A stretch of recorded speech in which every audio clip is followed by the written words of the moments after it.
জাকাত আদায় হবে না, জাকাত এই জন্য আল্লাহ রাব্বুল আলামিন সূরা বাকারা 85 নম্বর আয়াতে বলেছেন যে আসা তুমিনুনা বিবাদিল কিতাবি ওয়া তাকফুরুনা বিবাদ।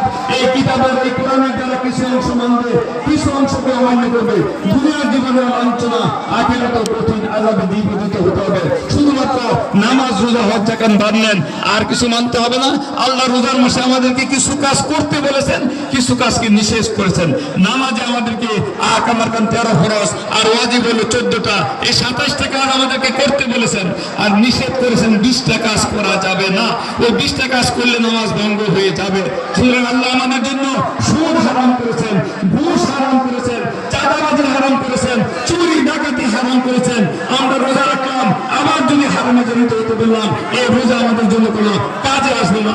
এমনকি আল্লাহ রাসূল সাল্লাল্লাহু আলাইহি ওয়াসাল্লামের পক্ষ থেকে যে সমস্ত ফয়সালা, যে সমস্ত বিধান, যে সমস্ত সিদ্ধান্ত আমাদের জন্য এসেছে, সেই সিদ্ধান্তগুলো যদি আমরা না মানি, মানার ব্যাপারে সন্দেহ পোষণ করি, তাদের তো ঈমানই থাকবে না।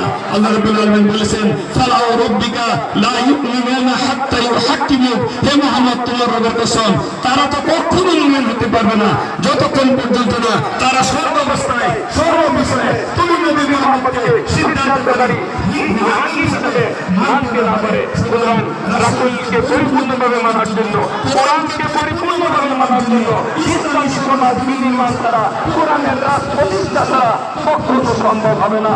আমরা অনেক দূর আগে গেছি। আমরা বলবো কাপাসিয়াবাসী, আমরা একজন সৎ, একজন যুদ্ধ, একজন আলেম, একজন সাধারণ শিক্ষিত, একজন আইনজীবীকে আমরা নির্বাচিত করেছি আল্লাহর মেহেরবানিতে।